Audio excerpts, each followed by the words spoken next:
News 360 में आगे बढ़ते हैं। देखिए, मिडिल ईस्ट में तनाव थमने के बजाय लगातार बढ़ता जा रहा है। राष्ट्रपति डोनाल्ड ट्रंप के सख्त तेवर साफ संकेत दे रहे हैं कि अमेरिका पीछे हटने के मूड में नहीं है। आखिर क्यों ईरान का पीकस माउंटेन अमेरिका के निशाने पर है और इस जंग की कीमत कितनी भारी पड़ रही है, देखिए हमारी इस खास रिपोर्ट में। So if we left right now, it would take Iran 20-25 years to rebuild. Okay? And we're not finished at all. But if we left right now, it would take them a long time, years to rebuild.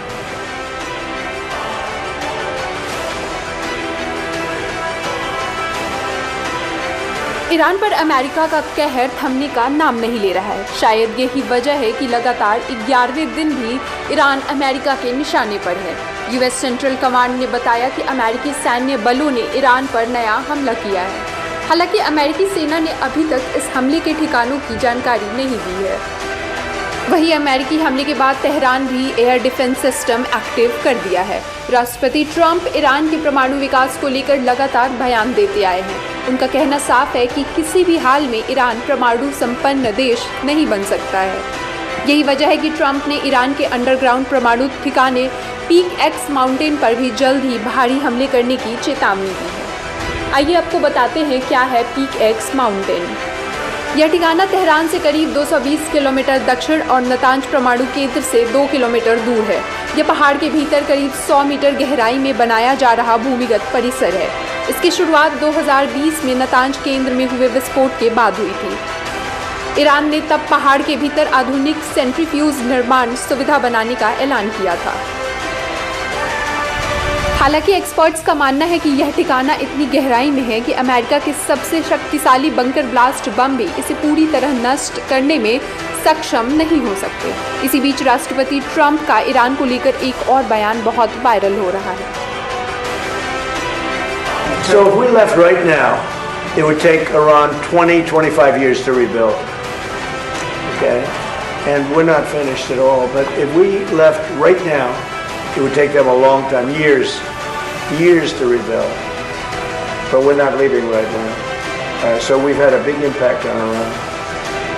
If we didn't do what I did, we got to two things. The Iran nuclear deal done by Barack Hussein Obama, I terminated that.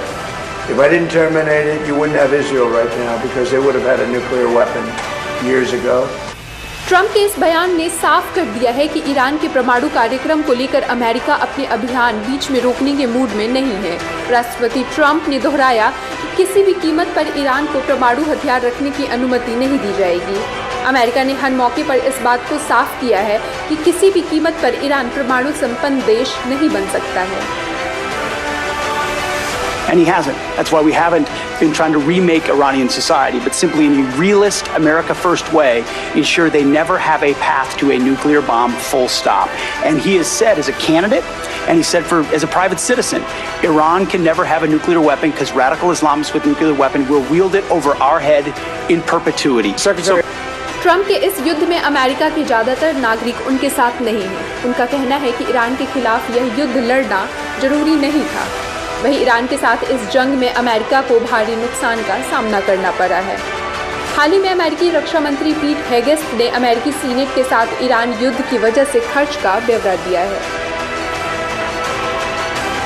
Iran युद्ध की वजह से America की मुश्किलें बढ़ती दिख रही है। अमेरिकी रक्षा मंत्री को सीनेट की विनियोग समिति की सुनवाई के दौरान कड़े सवालों का सामना करना पड़ा।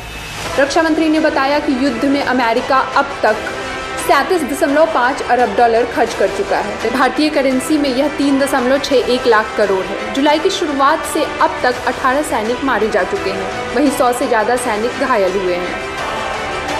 यानी ईरान के खिलाफ अमेरिका का सैन्य अभियान जितना लंबा खिंच रहा है, उसकी कीमत भी उतनी ही बढ़ती जा रही है। एक तरफ राष्ट्रपति ट्रंप पीछे हटने के संकेत नहीं दे रहे हैं, तो दूसरी ओर युद्ध की मानवीय और आर्थिक लागत लगातार बढ़ती जा रही है।